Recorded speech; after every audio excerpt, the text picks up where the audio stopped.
Hello, it's Dr. Edward, the Healing Vet here, and today I'm going to talk to you all about how you can help pets with anxiety naturally to heal their anxiety, hopefully without needing prescription medications. I've had a lot of success in helping people help their pets heal from even very severe anxiety conditions without needing to use drugs. Okay, and if you're watching, wherever you're watching, if you're watching on Facebook or YouTube or you're watching a replay, please do say hi and let us know where you're checking in from. It'd be lovely to see who's out there listening. So, anxiety is a very common problem in today's animals. I've just this week gone back to working in a veterinary hospital for the first time in over 5 years, and during the last 5 years I've been working from home. So I've had a little treatment room at home. The animals come into, there's no hospital smells, there's no surgery, there's no animals in my home that are scared and making noises. So it's been a bit of a shock to me to go back to the hospital and just see how stressed most of the animals coming to the hospital are. Now, they have a pretty good reason to be stretched. Hello, Lisa from South Yorkshire, Alanush from Dubai, Saicha from Melbourne, and anyone else is out there. Please say hello and check in where you're from. It really is lovely to connect with all you people around the world and help you help your pets have the best possible life, holistically. So, those animals coming to the vet hospital actually have a pretty good reason to be anxious, because uncomfortable, nasty things happen to animals in vet hospitals, even though they're things that are needed for the animal's well-being. It's kind of paradoxical and difficult, but you can't necessarily tell the animals, right, you have to go in and have this injection, it's going to hurt, but it's really going to help you feel better. So it's made me think a lot about anxiety, and not only that, on my first day of consulting, out of the 9 or 10 animals that I saw, well, more than half of them had some sort of anxiety issue going on that they needed help with.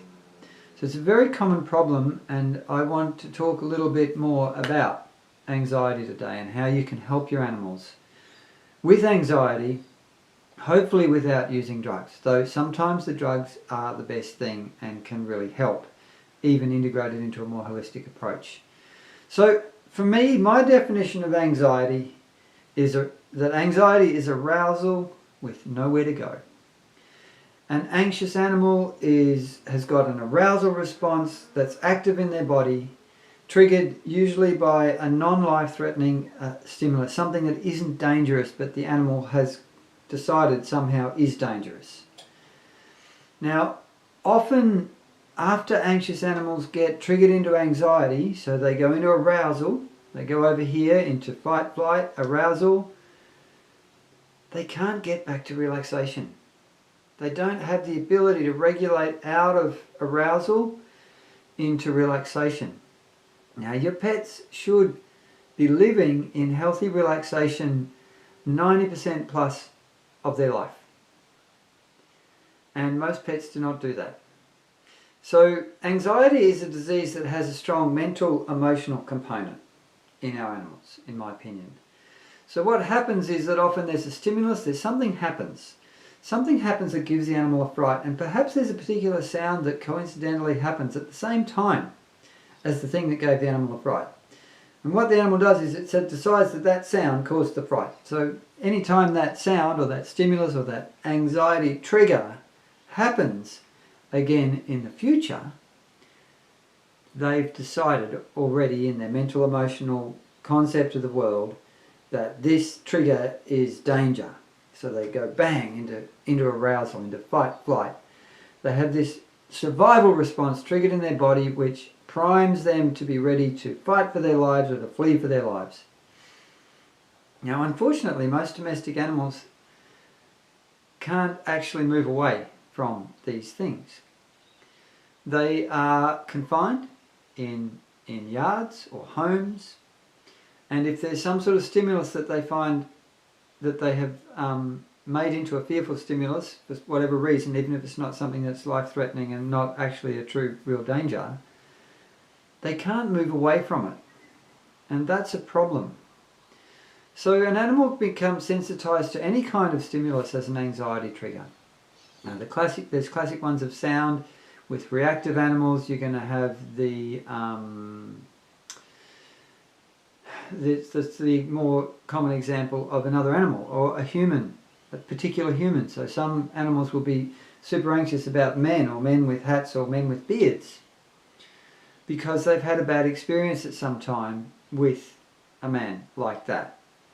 So when their sensory information comes in that they hear or see this trigger, then their mind freaks out, and that triggers this whole anxiety, arousal, fight-flight response in the body.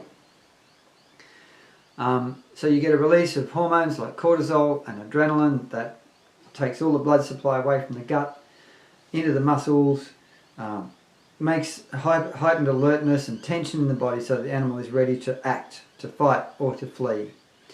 Now you also get an increase in heart rate, breath rate, and like I said, a tension in the body, so there's increased muscle tension and tissue tension in the body.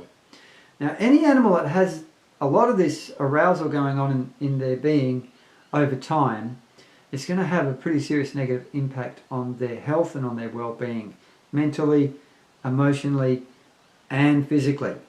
The immune system will be damaged, chronic pain and tension will build up in the soft tissues of the body, and these animals will continually experience mental and emotional distress when they have anxiety running. We've got quite a few people watching live, over 20 of you. I'd be really interested if you could chime in on the chat, and if you're watching on the replay too, I'd love to hear from you in the comments. Do you have an animal that has any kind of anxiety? I'd be interested to see just how many people on this call have an animal that has some anxiety issues. Now, the thing about anxiety is that every time your animal experiences a trigger and takes them into this aroused, anxious, hypervigilant fight-flight state of being, it reinforces the anxiety pattern. We're getting a stack of yeses. We've had 4 people say yes just already. If there's anyone else out there who has got an anxious animal or hasn't said yes, please chime in. Lots of people. It's a big problem. So every time they experience the thing that makes them anxious, it makes them more anxious. It makes the problem worse. And the common understanding in veterinary medicine that I got taught at university is that if you have something like, say, a thunder phobia, it's generally going to get worse over time. You know, what I got taught at vet school was you can give drugs, but you need to tell the people that it's probably just going to get worse over time. There's nothing we can do about that. Well, in my journey of my own healing journey, and in terms of working with a lot of animals with healing bodywork and creating the whole energy body balance method, which is my signature healing bodywork modality for pets, for people and for horses, I have managed to discover that this is not true. There are ways that you can help anxious animals with touch, with intentional healing touch, that can literally heal anxiety in our pets. Through working with thousands and thousands of animals over 25 years, I've discovered some specific, simple, easy to learn and highly effective relaxation bodywork skills or techniques that cause a whole body relaxation response. So it causes the body to physically relax. Now, if you want to learn more about that, I will pop the link where you can check out the trainings in the comments after I finish, so that you can have a look and check out the online trainings. Now, I teach people all over the world this work. I've seen significant improvements in my own whippet, Pearl, who has a thunder phobia. Now, she used to have a really, really severe thunder phobia, as in if there was thunder, she would become a quivering, shaking, dribbling, terrified mess. You couldn't get her to sit down, you'd have to hold her to stop her pacing or running around the room. Very severe. And Diane in the comments has just said, I'm working on a client's dog with bad anxiety. It's working well. Diane is one of my students with the whole energy body balance work. Now, I've done a lot of body work with Pearl over the years. And you can use this bodywork when the storm is happening to help calm and soothe the dog, and use in between to help train them how to relax and become calm. Now these days when there's thunder, well, Pearl doesn't like it much, but if thunder comes in the middle of the night, I can call her up on the bed, get her to curl up beside me, lie down, I can put a hand on her, and she'll be alert and she'll be uncomfortable, but she's just so much better than she used to be. She can relax and lie down and be mostly at peace, and what's more, after the thunder passes, she very quickly relaxes and goes back to normal. Before, she'd be like this for hours and hours after a thunderstorm. I've also seen a client who had a Staffy Clyde who had really awful separation anxiety. Now, he was tearing all the plasterboard off the walls when he was left home alone. Severe distress. I taught his mum how to do the somatic relaxation bodywork, the relaxing bodywork from the whole energy body balance method, and she taught her daughters how to do it, and they did a heap of this bodywork with this lovely dog, and within 2 weeks all the destructive behaviour had stopped, and in fact he was so chilled out that he was not even getting off his bed when his mum came home from her shift. And we have another student who has seen her severely traumatised rescue dog, who, mind you, had been treated with every prescription medication known to man for anxiety without any effect at all. Within a couple of weeks of studying and practicing this body work, the dog was nearly back to normal, switching off, relaxing, able to go for walks, a whole lot of stuff like that. So this work can really make a big difference to dogs with anxiety. So teaching your dog how to self-regulate from arousal to relaxation is the key to healing anxiety naturally in our pets. A healthy animal is able to move from arousal to relaxation easily and freely.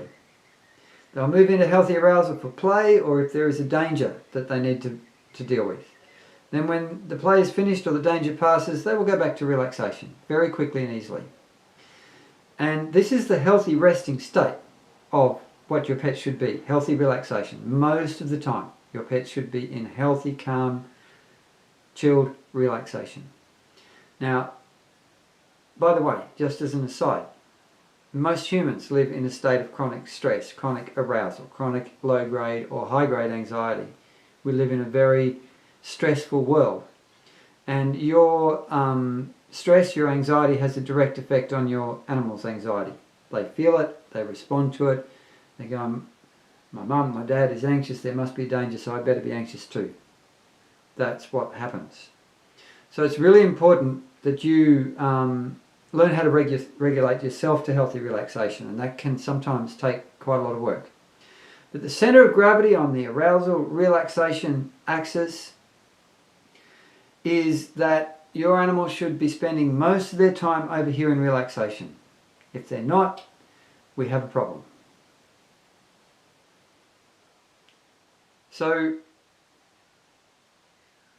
the other thing about healthy relaxation is it's actually a learned behaviour. If you have a pack of wild dogs, they spend most of their time relaxing. So the young puppies learn how to relax. They get into sympathy with the pack.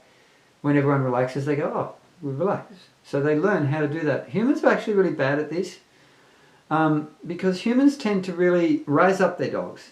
Humans tend to want to do high arousal, excited dogs. A happy dog is a sort of a misbelief that is very common that I see in humanity.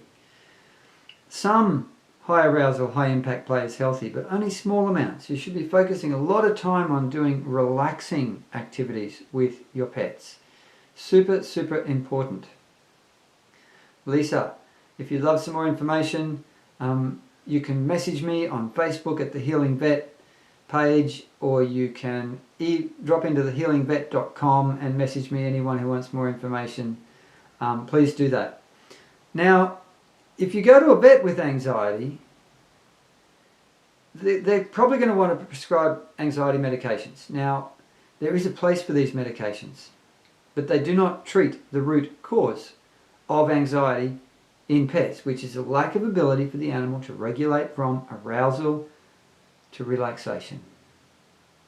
The body work that I teach helps you do that. However, these medications can be a great support short term, so 6 months or something like that, sometimes can really help severely anxious animals respond to the bodywork a whole lot better, because it takes the edge off their anxiety so that they can settle and learn how to relax more easily. So I believe that to be truly holistic, I need to be open to allopathic medicine and to prescription medicines, because in some cases they are the best thing for animals. Particularly if you've got an animal that's got really severe off the charts anxiety, then talk to your vet, because the medications can really help. So my holistic approach to treating anxiety in pets is as follows. Number one, it might seem like a little sidetrack, but it's not. Assess for and treat pain, especially silent pain. Now, the main cause of silent pain is neurofascial pain, soft tissue pain. The only way to be sure about that is to have a skilled hands-on assessment, and many vets miss it purely because they've never been taught how to find it with proper palpation. So pain is nearly always involved with anxiety issues, and more than 50% of the animals that I see as a veterinarian have significant silent pain that their humans don't know is there, right? So it's an important problem, and the bodywork I teach also teaches you how to find and relieve silent pain.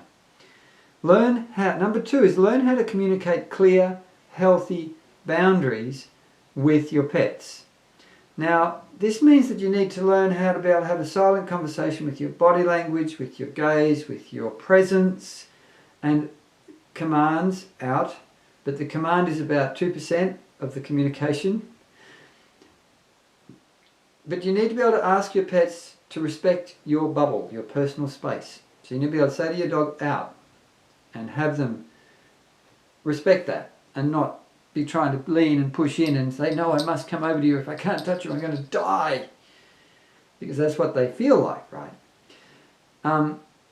Humans are really bad at having healthy boundaries with their pets. We tend to treat our pets as infants for their whole life.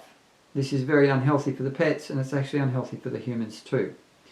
But if you're going to do this, teach your pet out, and you don't use any lollies or treats when you do this either, right? This is not about getting a treat to do something. This is about having respect for the human's personal space, their bubble. If you are going to do this, you need to keep them out until they stop pushing to come back in, and they show obvious signs of relaxation. Now, a lot of domestic animals regulate themselves, particularly dogs, by using their human as a drug. They feel any kind of anxiety, anything like that. What happens is that they go rushing into the human, they jump all over you and they touch you, and they want you to touch them to make them feel better, right? So what happens is that most humans really love their animals so much they don't ever want them to have any discomfort or distress of any kind at all. So as soon as the animal's distressed, we give them lots of pats and love to make them feel better. And this is understandable, but it's actually not super healthy, because what you're doing is never giving the animal the opportunity to learn how to regulate from anxiety, from arousal to relaxation on their own. You regulate them.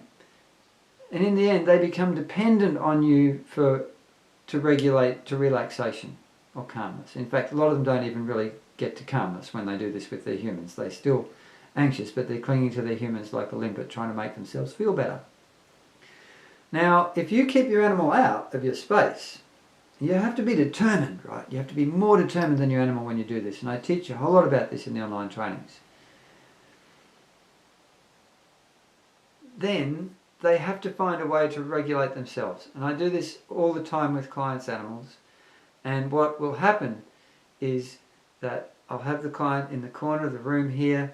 I'll be sitting beside them, and I'm doing the out thing, because, you know, a lot of the times I say to the human, tell your dog out. They go, out. Okay, oh, God damn, I don't believe you. The dog doesn't believe you. No one believes you. You've got to be like, out. You've got to mean it in your body, because your dog knows when you mean it or they don't. So I'll be there sitting beside the client, keeping the dog out of the personal space, and the dog will be going, oh my God, no one's ever done this to me before. Ah. And the human will be going, oh my poor dog, what are you doing? But nearly always within 5 to 10 minutes, we've got a dog sitting in its own space, right down, head on the floor, peaceful, relaxed. And often the human says to me, wow, I've never seen my dog that relaxed even at home. And this is what the power of having a communication about having healthy boundaries with your animal is really, really important, and has multiple benefits for your animal, particularly anxious animals. Now, if you can't do this and you need some help, give me a hoy. I help people over Zoom to do this, coach them all the time. And the third thing is to use the relaxing bodywork methods to train your pet how to regulate from arousal to relaxation. This is the most important, this is the key part of my holistic treatment plan to help anxious animals. It's touch medicine. And if you have an anxious pet, you can really help them with this work. I've seen it again and again and again. I teach how to do this in my online trainings, and I will pop into the comments, as I said when I finish. I forgot to do it at the beginning, sorry. But I will pop into the comments when I finish the links where you can learn how to do this online. It's easy to learn how to do. We have many students all around the world, and we're consistently having people telling us, even within a matter of weeks of starting the training, that they're seeing really significant, beautiful improvements in their animals. But one thing I can teach you right now that you can start doing, that is like a tiny little taster of the online training, is simply to use the same sort of touch that your pet loves in terms of patting or stroking your pet. But, and this is my pet here, this is Parvati. So normally I might stroke Parvati like this. This is my normal speed of stroking. What happens though, if you slow down your normal touch until it's very slow and connected and deliberate, is that you will cause a much deeper relaxation response in your animal. The slower your movement, the stronger the relaxation. And if you're a dog, you might be stroking their ears. Instead of the normal sort of speed, you want to try half that speed, then half that speed again. Very slow. Slow down all your touch with your animal, and Parvati is actually responding to me, not even touching her, but slowing down the movement. Because when you slow down the movement of your body, it causes a relaxation response inside you too.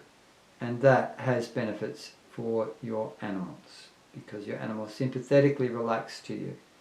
So that's one thing to do, is just to absolutely slow down the movements with your animals. Your normal petting, the normal sort of touch that your animals love and appreciate, make them as slow as you can.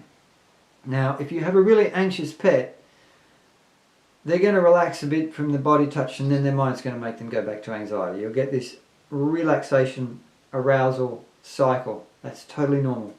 Just keep doing the slow touch, and eventually the relaxation periods will get deeper and longer. And if you want some help, please contact me, Dr. Edward at thehealingvet.com, DREDWARD at thehealingvet.com is my email. You can go to thehealingvet.com and use the contact form. You can look for The Healing Vet on Facebook, and please give me a yell. I'd love to help you if you've got an anxious animal. But that is all for today. Thank you